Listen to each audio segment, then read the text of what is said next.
Assalamu alaikum ağayın. Bizde Jogorku Kеңеште өкмөттө болуп аткан кызматтар жөнүндө интернеттен көрүп бир айтып коеюн деп атам азыр. Кадимки Эдил Байсалов министрлер кабинетинин төрагасынын орун басары кечээ бир депутат менен айтышып атканы, депутат Зайып Айым менен айтышып атканы көрүп алып азыр ренжимде мындайда. Эми Эдил өзү билимдүү Эдил мырза, батыш, чыгышын баарын билимli жетик.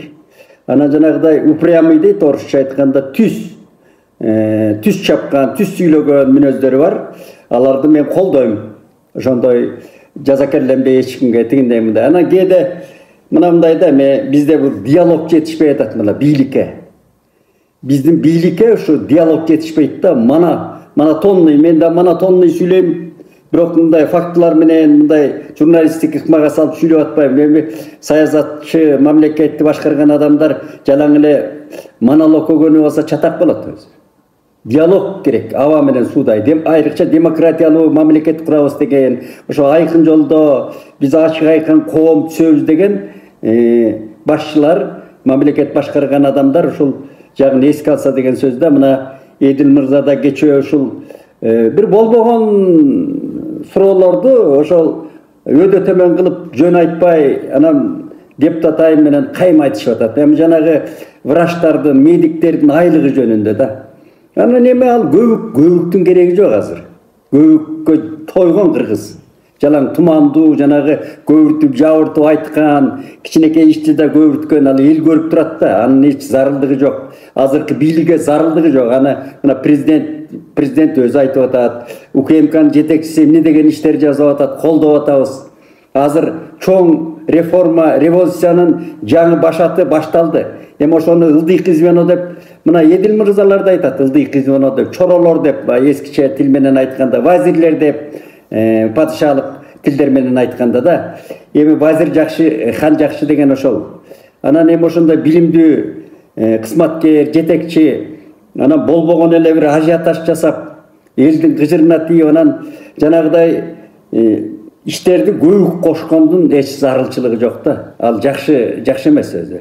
Эми врачтардын, медиктердин айлыгын депутат Айым безге сайгандай көрсөтүп атат, айтып атат. Жанагы ординатор дегендерди. Ординатор эми ал врач эмес дейт. Ага эртеңки врач да. Ошолор 5000 сомго, 6000 сомго кантип иштейт бечаралар. Эми алар деле врачтын милдетин аткарып атат да. Эртең эгер кадрларды кармап калабыз десек, тентитпей. Миграция деген тентүү деп атабыз. Кетип атпайбы? Мээлер кетип атат да мындай. Алдуу күчтүү күч дагы эле аягы токтобой атат.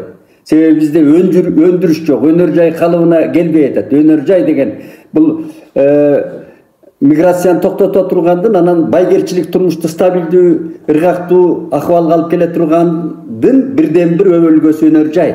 Өндүрүш, производство. Эми ошого келишибиз керек акырындап. Акырындап эмес, тез эле. Анан эми врачыбыздын алып атканы, ал эми 22, мурда 30 канча миң деп айтканы жалганга чыгып, анан 22 миң да жалган экен, ылдый эле экен да. Анан биз аз эле айлык менен окат кылып атабыз дейчи, биз ал жаштардын үй бүлө, жаңы үй бүлөлөрдүн өзүнүн талабы бар да, 5000 сом эмнеге жетет? Ошо врачтып кармап отурабызбы? Анан өзү уят болуп калып атат да. Ушундайда биздин диалогдун жетишсиздиги, диалог кыргыз бийлиги менен деги эле кыргыз бийлик институтунда, механизмде диалогдун начардыгы да. Биз өксүтүп аткан ушул жанагы элдин кыжырын келтирип аткандай ошол да. Кечөөкү мына базарларда чыгып атканга эмнеге жергиликтүү ошол акимдер диалогго чыга албайт? Тийиштүү кызматкерлер дароо барып, ошого дагы былтыркыдай президент баш керек эми, Дордойго дагы. Бер жагы эмне кылып отурат? Диалогго чыга албайт. Чыккандан коркот, же деңгээли жетпейт, же эмоция калдырат да. Эл менен сүйлөшүү деген институт өзүнчө чоң механизм. Дипломатия, эл менен сүйлөшүү деген. Эми мен кичине ошо тарыхка салыштырып айтайынчы, кандай Манастын өзүндө да айтылат. Манас, улуу Манастын коддорунда, өзүндө, табышмактуу сырларында сабак жатат бизге. Ошондо Манас деле көкөтөйдүн ашында үргүнү башка салып ийип атпайбы камчы менен. Жанагы 2 күнгө ат чабабыз дегенде ачууланып, хан Манас Kılıçынан kan tamgan, kankor Manas töbeden basıp alıp atat. Ürgü iki karat baylagan, iki gemin jaylagan Kıpçaklarının han ürgü dep aytılат. Oşondo koşoy akılman toktot dep atat Manasты. Manas dep koysa barabaya düşet ekensin, üylep koygan çanaşтай dardaya düşet ekensin dep koşoy aban kagıp orдуна keltirip atat. Manasты Manas başı menen. Gördün mü? Oşol sözdü Manas uğup anan avak edip oşoga sözgө jıgılıp atat. Mına oşondoy tarihte kalgan, oşondoy sapatı menen ayköl bolgon, el başkargan, imperiya kurgan kişiler. İnsanlar, tarihi insanlar kaldı. Andan berile mına geçökü, men mına o geçö aytып atpayбы, kayra Baysalov'tan surap atat da. Edil Jolчубекович dep surap atat degi ayım. Edil Mırza aytыңызчы, aylığın tak aytыңыз dese, эми өзүңөр билесиңер. Az deyt da. Az bolganda kança dep takıp atat. Oşonu aytpay, elin aldında görsetip atat internetten. Tagıl aytıp koyuş керек дейм. Aylık mындай деп эле чынын айтыш керек. Анын улам кошуп атабыз деп. Эми мен таң кылам, мына кандай механизм? Акылбек Жапаров бул министрлер кабинетинин башчысы кандай механизмдер? Мына маселен, мына биздин мамлекет тил комиссиясында бир катмар мамлекеттик кызматкер деп эсептелет экен, айлыгы жогору. Ал эми бир катмар бар, мамлекеттик кызматкер деп эсептелбейт экен. Ошондой эле иш аткарып атат, ошондой эле милдет. Андан да көп иш аткарып аткан бөлүмдөр бар да маселен. Алардык төмөн, аны жарымында. Ушундай орусча айтканда слой кылып бир эле иш аткарып аткан, ушундай бир чоңгудуңбу же эмне, бул кандай каяктан алган механизм түшүнбөдүм да, ар кандай. Ошо сыяктуу эле пенсияны да ошондой кылат. Пенсияны баягы илгери бир кандай бир жолдор менен көп таможняда иштеп жүрүп, анан эмне кылып иштеп жүрүп, айлыктары көппү, ошо кезде акчаларды кошконбу айтор, олчойгон пенсияларга олчойгон кошумча кошот дагы. Маселен меники 4000 болсо 400 сом кошуп коет экен. Ушул дагы пенсиялык реформаларбы? Ал олчойгон 40 000, 30 000, 100 000 алгандары ага ошончо акча кошулуп атат дагы, эң ылдыйкы аз алганга аз эле кошулат экен. Ушу теңчилик көзү. Мына айлык деле ошондой болуп атпайбы? Мугалим менен бер жакта дуулдатып атабыз, а мен барып көрсөм мына көчөкү мисалды тапатак Edil Baysalovдун көзүнө такап туруп коюп койду жанагы депутат. Калп экен. Ошону айтайын дедим, эми алардын өзү кандай ойлоп атат билбеймин. Анан жанагы сабак болсун деген мына диалог, кеңештер, ушу кезде сынды туура кабыл алып, угуп, анан эмоция калтырып алып эле айтып эме кылып эле, анан президент ар жактан президент бар, артында Москва бар дегендей баягы депутатка ошондой мамиле жасап атса, элге кандай мамиле болот деген сөз да. Андай болбош керек. Президент өзү чуркап иштеп атат, дагы айталы, дүйнөнү кыдырып атат, кандай алакалар түшүп атат, а берки звенодо ошондой ийкен болуш керек да. Эл менен депутаттар менен сүйлөшкөндө ачык айкын так болуш керек. Анан ушундан улам мына шабдан болуп турганда орус бийлигине баш ийип турганыбызда мына кеминде, кичи кеминде топ жыйын өткөн, чоң тарыхта турат.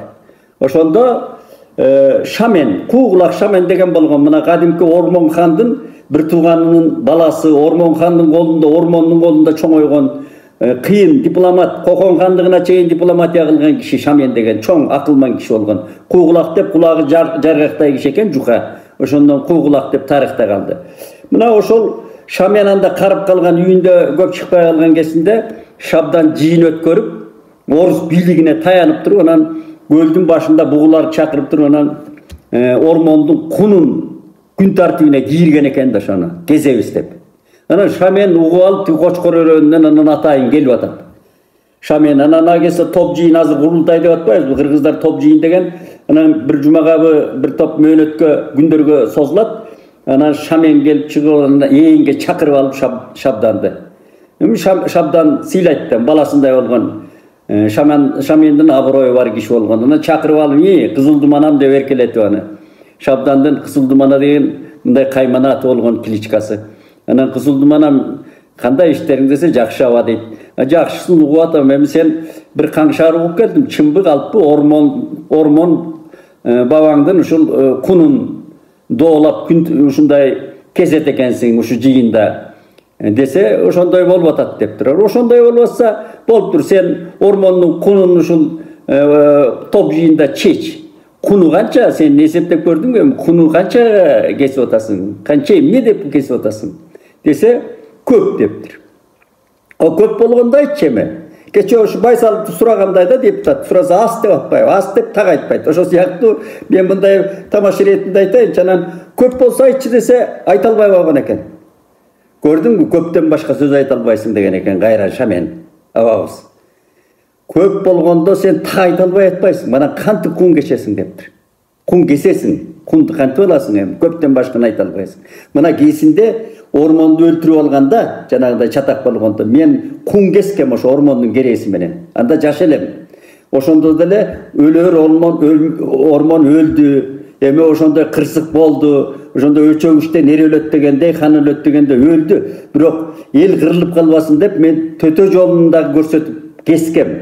Жанагы сулуу кыздар, баланча сулуу кыз деп жылкы анан жана көлдөн 3 доолу койгондо ошонун эл элдешип ала турган жана кыздарды берип деген төтө жолун кессем, тиги Төрөгелди Баатыр менен ормондун баласы Үмүталы атайын бир ушакчылар жеткирип, Шамен бугулардан тайтуяк күмүш алтын алыптыр деп, ана пара алыптыр деп менин үстүмөн ушакташып, анан ошондон согуш башталып кетти. Эл кырылды балам. Ел кырылбады.